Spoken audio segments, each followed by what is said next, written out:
Kembali di Tajuk Rencana, berbagi cerita dan berita untuk Indonesia yang lebih baik, bersama saya Iman Soleh di Mata Milenial Indonesia TV, Matanya Indonesia. Tajuk Rencana akan membahas 10 berita yang menjadi perbincangan dalam 1 minggu terakhir. Berita pertama, Yahya Stakuf tak mau PBNU jadi alat politik PKB. Ketua Umum Pengurus Besar Nahdlatul Ulama atau PBNU, Yahya Holil Stakuf atau Gus Yahya, tidak ingin organisasinya digunakan sebagai alat partai politik apapun, termasuk Partai Kebangkitan Bangsa atau PKB. Meski memiliki PBNU, memiliki hubungan erat dengan PKB, namun tidak serta-merta membuat PBNU sebagai alat pemenangan PKB. Gus Yahya mengaku ingin PBNU merangkul semua kelompok. NU akan menjadi wadah komunikasi antara perwakilan partai politik. Yahya Holil Stakuf menyatakan tak mau PBNU terlibat sebagai peserta di dalam kontestasi politik. Dia menegaskan tidak ingin ada pengurus PBNU yang mencalonkan diri sebagai presiden dan wakil presiden pada Pilpres tahun 2024 mendatang. Yahya mengatakan jika dihitung, walaupun pihaknya berusaha membersihkan semua yang berbau politik dari PBNU, itu akan sulit untuk benar-benar mensterilkan NU dari berbagai pengaruh politik. Gus Yahya kemudian berbicara strategi lain. Strategi yang lain yang dia maksud adalah berbagi ruang dalam NU sehingga setiap pihak yang mungkin punya kepentingan yang berbeda-beda tetap di dalam NU sehingga bisa saling mengontrol. Bisa saling mengawasi sehingga tidak satu pihak pun yang akan memonopoli, mengkooptasi NU untuk satu kepentingan politik sepihak.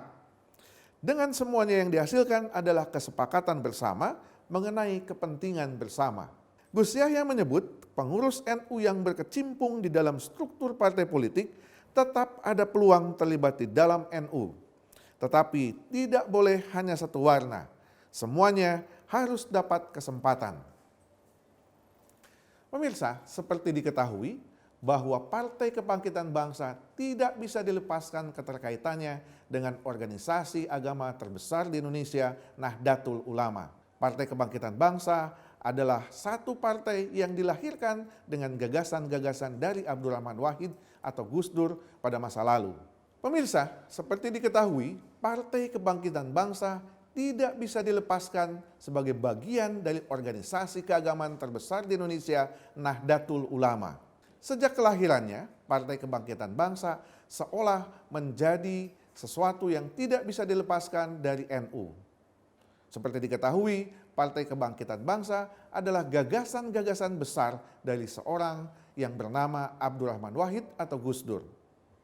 Selama berkiprah sebagai partai politik, dalam dinamika politik Indonesia, Partai Kebangkitan Bangsa seolah menjadi motor penggerak Nahdlatul Ulama dalam setiap kontestasi politik. Oleh karenanya, klaim-klaim Partai Kebangkitan Bangsa yang menjadi masa utama dari Nahdlatul Ulama selalu menjadikan PKB seolah-olah tidak bisa dilepaskan sebagai bagian dari organisasi Nahdlatul Ulama.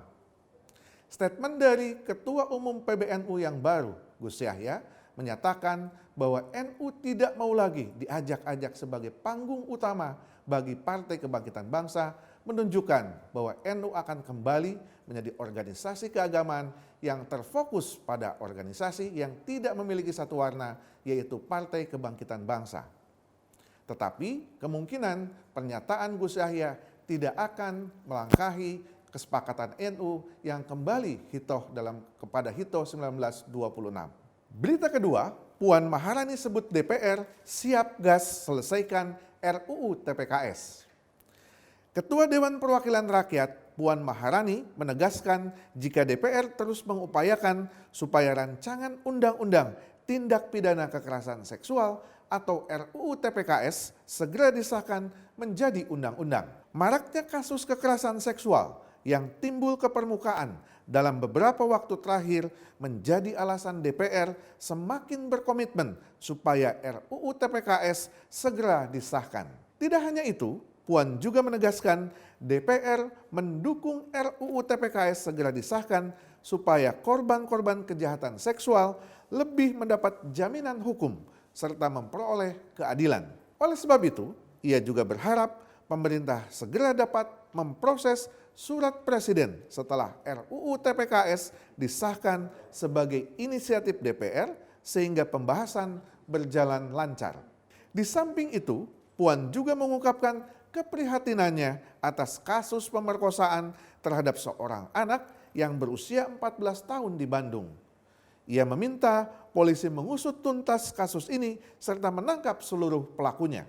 Pemirsa, seperti diketahui, rancangan Undang-Undang TPKS atau Tindak Pidana Kekerasan Seksual seolah maju mundur untuk disahkan oleh DPR. Sebelumnya bernama RUU PKS atau Rancangan Undang-Undang Penindakan Kekerasan Seksual. Berbagai dialog dan kontra di dalam masyarakat terkait kelahiran rancangan Undang-Undang TPKS semakin kontroversi setelah terjadinya beberapa kasus kekerasan seksual yang terjadi di beberapa daerah. Beberapa waktu yang lalu, tindak pemerkosaan dilakukan oleh beberapa oknum guru, bahkan para ustadz di pesantren yang melakukan tindak kekerasan seksual kepada para santri dan murid-muridnya.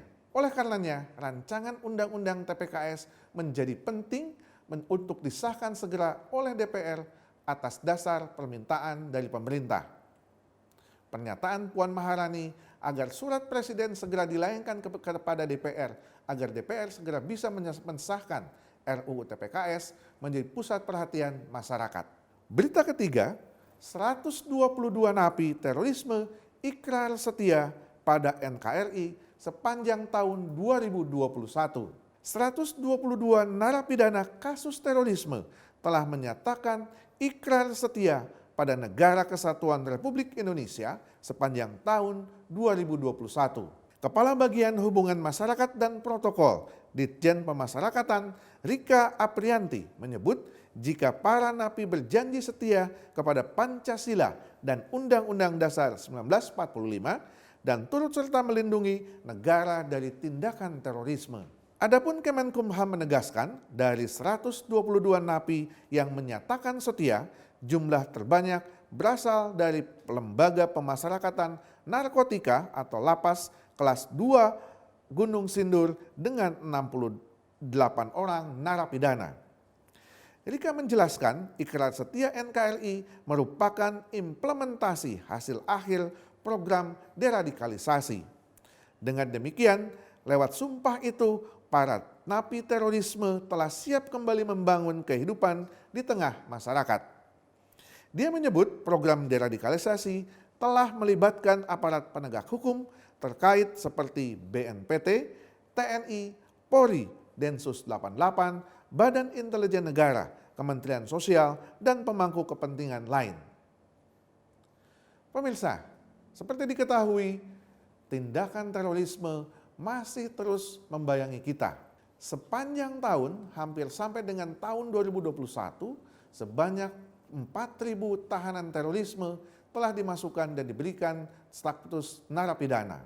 Program deradikalisasi yang ditujukan kepada para narapidana terorisme telah berhasil dilakukan dengan terbukti dari sekian banyak narapidana terorisme kembali menyatakan kesetiaan terhadap Negara Kesatuan Republik Indonesia, Pancasila, dan Undang-Undang Dasar 1945. Selain program deradikalisasi, pemerintah juga memiliki program kontraradikalisasi.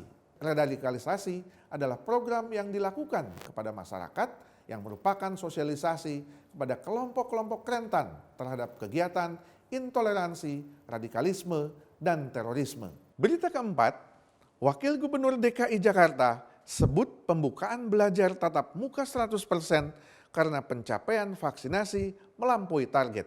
Wakil Gubernur DKI Jakarta Ahmad Riza Patria menegaskan pembukaan belajar tatap muka 100% di DKI Jakarta dilakukan berdasarkan asesmen dan pencapaian pengendalian COVID-19 di ibu kota. Termasuk di dalamnya pencapaian vaksinasi COVID-19 yang sudah mencapai 120% dari target yang sudah ditetapkan.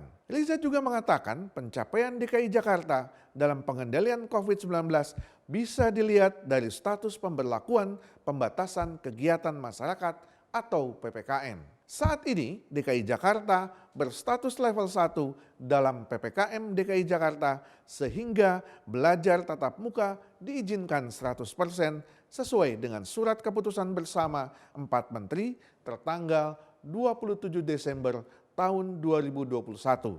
Wakil Gubernur DKI Jakarta Ahmad Riza Patria mengatakan orang tua berhak untuk melarang anaknya mengikuti pembelajaran tatap muka atau PTM di sekolah jika khawatir dengan penularan COVID-19.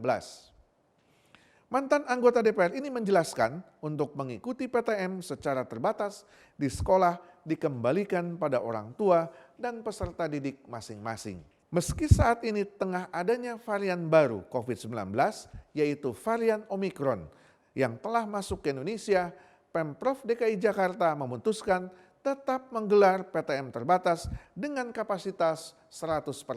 Riza mengatakan hal itu berdasarkan surat keputusan bersama 4 menteri yang menurutnya merujuk pada penanganan COVID-19 di DKI Jakarta yang diklaimnya sudah terkendali. Diinformasikan penyelenggaraan PTM dengan kapasitas 100% diikuti oleh 10.429 sekolah atau 97,2% dari seluruh sekolah di Jakarta. Dinas Pendidikan DKI Jakarta menerapkan pembelajaran tatap muka dengan kapasitas 100% mulai Senin 3 Januari tahun 2022. Pemirsa, program vaksinasi nasional yang saat ini terus dilakukan oleh pemerintah hampir mendekati herd immunity. Itu karena semua lapisan masyarakat menganggap program vaksinasi nasional adalah sesuatu yang penting. Hal ini berdampak kepada sektor pendidikan, di mana program pembelajaran tatap muka akan segera dilakukan, termasuk tentunya di wilayah DKI Jakarta.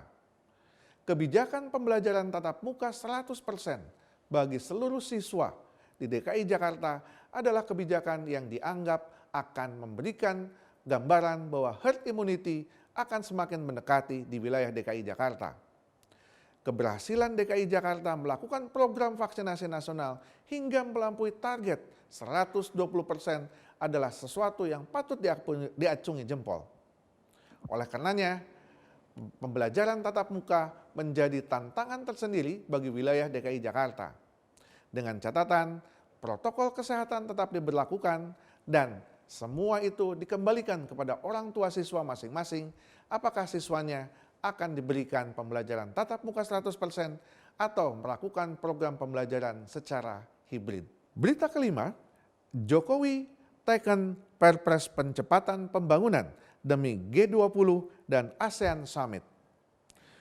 Presiden Republik Indonesia Joko Widodo menaikkan peraturan presiden atau Perpres di penghujung 2021 yang mengatur percepatan pembangunan di DKI Jakarta hingga Nusa Tenggara Timur yang akan menjadi tuan rumah event internasional seperti Presidensi G20 sehingga ASEAN Summit. Adapun Perpres tentang percepatan pelaksanaan pembangunan infrastruktur untuk mendukung penyelenggaraan acara internasional di Provinsi Bali, DKI Jakarta, Nusa Tenggara Barat, dan Nusa Tenggara Timur ditandatangani dan ditetapkan pada tanggal 31 Desember tahun 2021.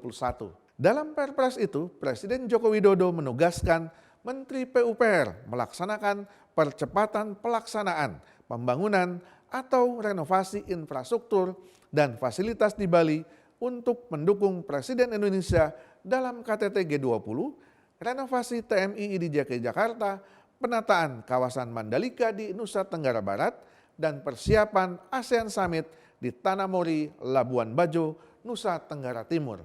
Dalam melaksanakan tugas tersebut, Jokowi menekankan Kementerian PUPR untuk memperhatikan 5 prinsip, yakni kehati-hatian, transparansi, efisiensi, efektivitas, dan akuntabilitas. Pemirsa, pada tahun 2021, Indonesia ditunjuk menjadi presidensi negara-negara G20. Ini merupakan prestasi internasional yang diraih Indonesia di bawah kepemimpinan Presiden Republik Indonesia Joko Widodo. Negara-negara G20 memberikan kepercayaan kepada Indonesia agar Indonesia memimpin presidensi selama 1 tahun ke depan yang dimulai sejak tanggal 1 Januari tahun 2022. Akan ada beberapa event penting terkait presidensi negara-negara G20 bagi Indonesia. Pertama adalah KTT di Bali, dan kedua adalah ASEAN Summit yang akan dilaksanakan di Nusa Tenggara Barat. Menghadapi kesiapan-kesiapan itu, tentunya pemerintah melakukan percepatan-percepatan pembangunan di wilayah-wilayah yang akan dijadikan event internasional baik negara-negara G20 maupun ASEAN Summit. Oleh karenanya, ini menjadi fokus perhatian penting pemerintah agar selama periode presidensi G20 maupun ASEAN Summit, dua acara itu bisa terlaksana dengan baik. Selanjutnya, kita akan berbicara tentang masalah Papua dan keamanan di Papua.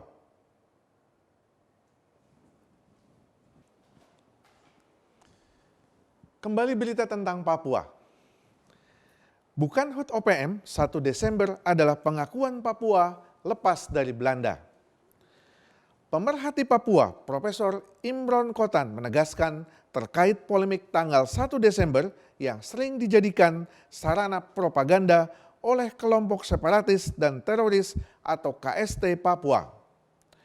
Adapun kelompok separatis tersebut mengklaim jika 1 Desember merupakan kemerdekaan Papua Barat atau HUT Organisasi Papua Merdeka. Namun Profesor Imron menilai jika pengibaran bendera 1 Desember 1961 bukan hari kemerdekaan Papua Barat. Ia lalu menjelaskan bahwa kala itu Papua tidak ingin melepaskan Papua. Waktu itu Belanda ingin menjaga status quo sebagai negara penjajah yang sejajar dengan Inggris, Spanyol, dan Belgia. Belanda ingin menjadikan Papua sebagai sanktuari atau wilayah perlindungan bagi kolaborator atau keluarga keturunan Belanda yang tidak ingin kembali ke Belanda. Ia menegaskan bahwa narasi terkait kemerdekaan Papua Barat tak bisa dipertanggungjawabkan secara rasional. Menurutnya, berdasarkan Konvensi Montevideo tahun 1933 menyebutkan syarat diakuinya negara adalah memiliki penduduk yang tetap, wilayah tertentu, adanya pemerintahan, dan kemampuan mengadakan hubungan dengan negara lain. Bahkan lanjutnya, berdasarkan undang-undang, sebuah pemerintah daerah tidak bisa melakukan kegiatan yang hanya dilakukan oleh pemerintah pusat. Di antaranya, pengamanan, pajak, urusan agama, menjalankan perjanjian atau hubungan internasional. Sementara itu, dosen Fakultas Ilmu Politik dan Pemerintahan UGM, Ari Ruhrianto, mengungkapkan bahwa dengan adanya gerakan separatisme di Papua justru menimbulkan masalah, di antaranya kasus tindak kekerasan. Ia mengingatkan terjadi peningkatan kasus kekerasan mulai dari tahun 2020 sebanyak 65 kasus. Tahun 2021 sebanyak 74 kasus kekerasan. Sedangkan korban yang meninggal sebanyak 422 orang dengan jumlah 68% warga sipil. Untuk itu, ia mendukung upaya pemerintah yang memperhatikan kelompok minoritas Papua dan memberi ruang. Menurutnya, saat ini peluang atau ruang bagi orang Papua sangat luas, seperti bidang pendidikan, adanya beasiswa, jabatan publik, dan jabatan-jabatan lainnya. Sementara itu, terkait kehadiran militer di Papua sebagai bagian upaya menghadirkan kenyamanan dan keamanan. Pemirsa, organisasi Papua Merdeka sekian lama mengganggu hubungan politik Indonesia dengan negara-negara lain yang dianggap Indonesia melanggar hak asasi manusia. Sekian lama organisasi Papua menjadi isu internasional. Bahkan kelompok-kelompok separatis Papua tersebut mengklaim bahwa 1 Desember adalah hari kemerdekaan Papua Barat.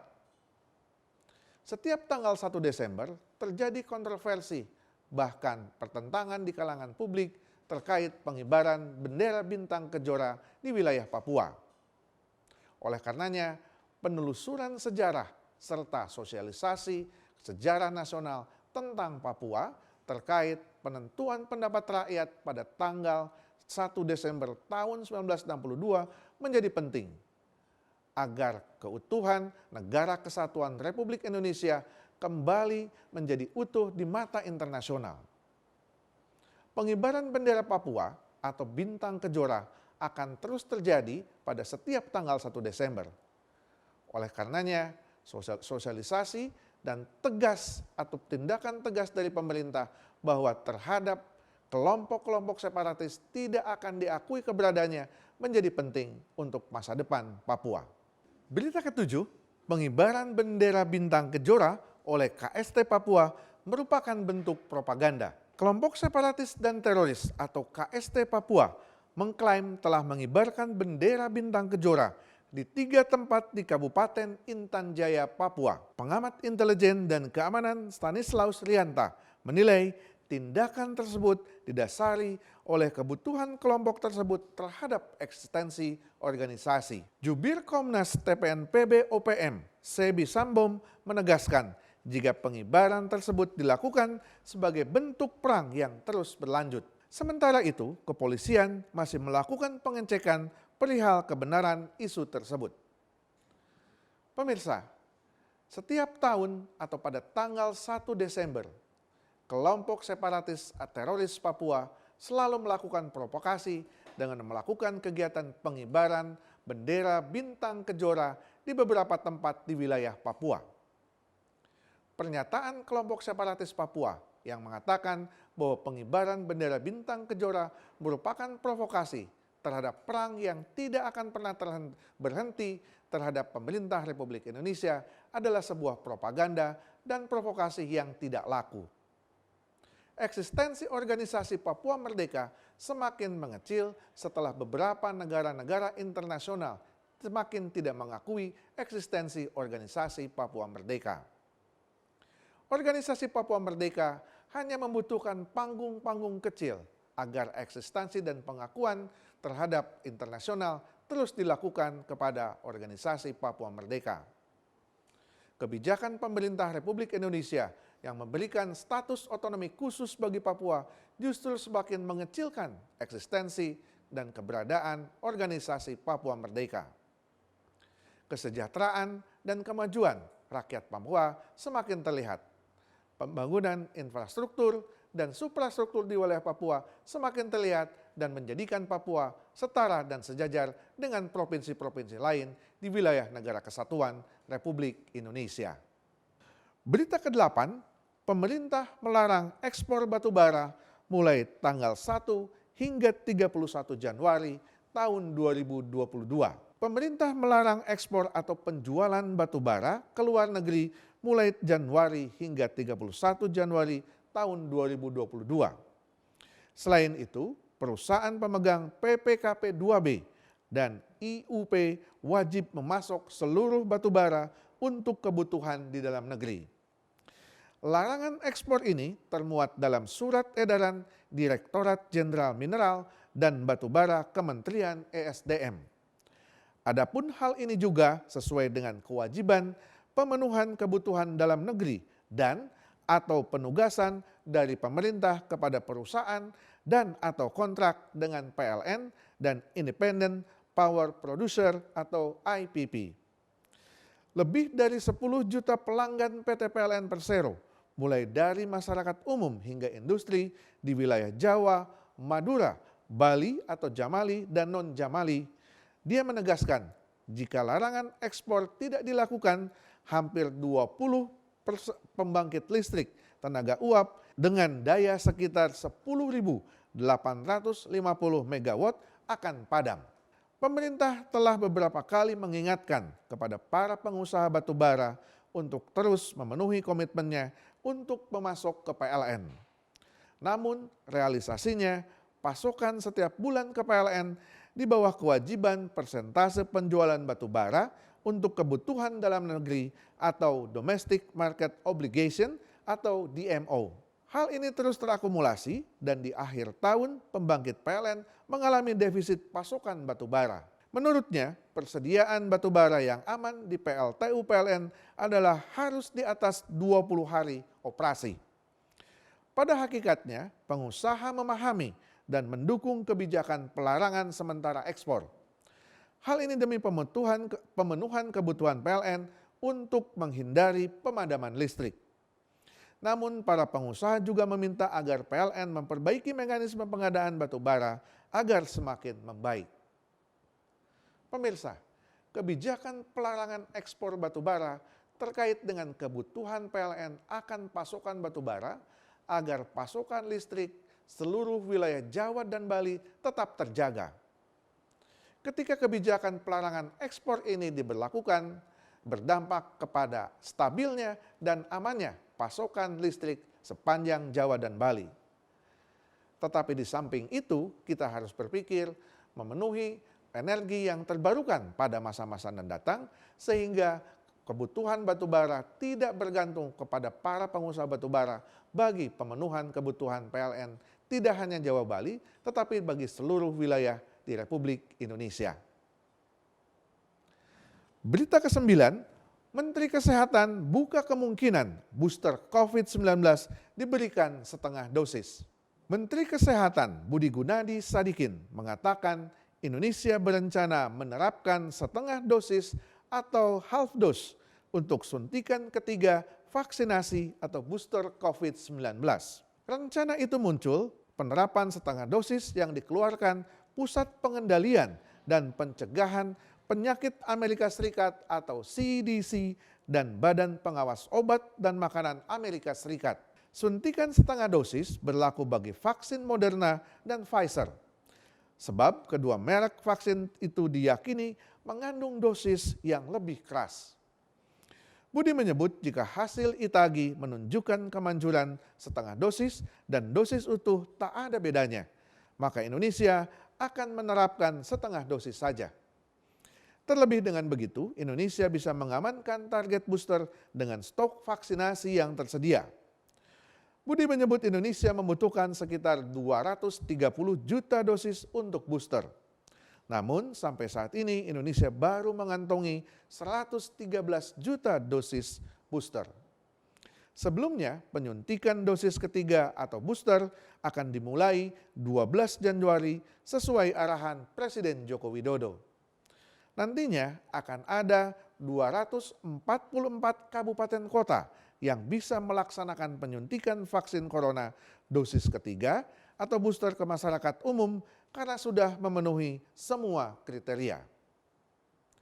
Pemirsa, seperti diketahui, program vaksinasi nasional semakin mendekati herd immunity. Oleh karenanya, kebijakan pemerintah yang akan memberlakukan vaksin ketiga atau booster perlu diperhatikan oleh semua kalangan masyarakat. Sampai saat ini kecil kemungkinan semua kelompok masyarakat belum memenuhi vaksinasi. Bahkan untuk wilayah DKI Jakarta, target vaksinasi nasional sudah melampaui target di atas 100%. Oleh karenanya, diharapkan pada tahun 2022 pemerintah bisa memberlakukan program vaksinasi ketiga atau booster di seluruh wilayah Indonesia. Saat ini, pemerintah sedang gencar melakukan vaksinasi terhadap anak-anak berusia 12 tahun ke bawah. Oleh karenanya, pencapaian target herd immunity semakin memberikan harapan kepada kita agar seluruh masyarakat Indonesia tidak terjangkit oleh virus COVID-19. Berita ke-10, Ketua PBNU dukung langkah kepolisian untuk menindak tegas Bahar bin Smith. Ketua Umum Pengurus Besar Nahdlatul Ulama Yahya Khalil Stakuf mengapresiasi langkah kepolisian yang menetapkan Bahar bin Smith sebagai tersangka kasus dugaan penyebaran berita bohong. Yahya juga menegaskan segala tindakan yang mengarah kepada perilaku intoleran, propaganda radikalisme, dan penyebaran informasi palsu harus ditindak tegas. Ia juga menilai tindakan tegas polisi dalam kasus Bahar Smith diperlukan untuk mencegah persepsi yang keliru tentang syariat Islam dan merebaknya kecenderungan untuk mempercayai propaganda, radikalisme, dan perilaku intoleran. Adapun Kepala Biro Penerangan atau Karopenmas Divisi Humas Polri, Brigjen Ahmad Ramadan, mengungkapkan ada 2 alasan Polda Jawa Barat langsung menahan Bahar bin Smith dan TR yang menjadi tersangka kasus penyebar berita bohong. Pertama, alasan subjektif karena penyidik khawatir Bahar dan TR menghilangkan barang bukti. Kedua, alasan objektif karena ancaman hukuman pidana kepada Bahar dan TR di atas 5 tahun. Bahar dan TR dijerat pasal 14 ayat 1 dan 2 Undang-Undang Nomor 1 tahun 1946 tentang peraturan hukum pidana junto pasal 55 KUHP dan atau pasal 15 Undang-Undang Nomor 1 tahun 1946 tentang peraturan hukum pidana junto pasal 55 dan pasal 45A Undang-Undang ITE atau Informasi dan Transaksi Elektronik junto pasal 55 KUHP. Pemirsa, sekian kalinya Bahar bin Smith melakukan ulah yang kontroversi di depan masyarakat. Setiap tindakan dan perilakunya menjadi kontroversi, bahkan mengajak provokasi kepada masyarakat untuk membuat onar di wilayah Negara Kesatuan Republik Indonesia. Berbagai berita bohong dan provokasi sering dikeluarkan oleh Bahar bin Smith. Beberapa waktu yang lalu, bahkan Bahar bin Smith telah dijatuhi hukuman dengan pasal-pasal dan tindakan yang sama. Saat ini, Bahar bin Smith telah dilakukan penahanan oleh Polda Jabar terkait kasus yang lama beberapa waktu yang lalu. Penyebaran berita bohong terkait intoleransi, radikalisme, dan terorisme semakin menyebar di kalangan kita melalui media sosial.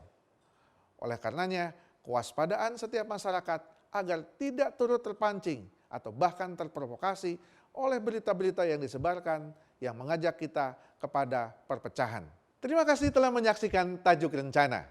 Saya Iman Soleh, pamit undur diri. Tetap saksikan Tajuk Rencana hanya di Mata Milenial Indonesia TV, matanya Indonesia.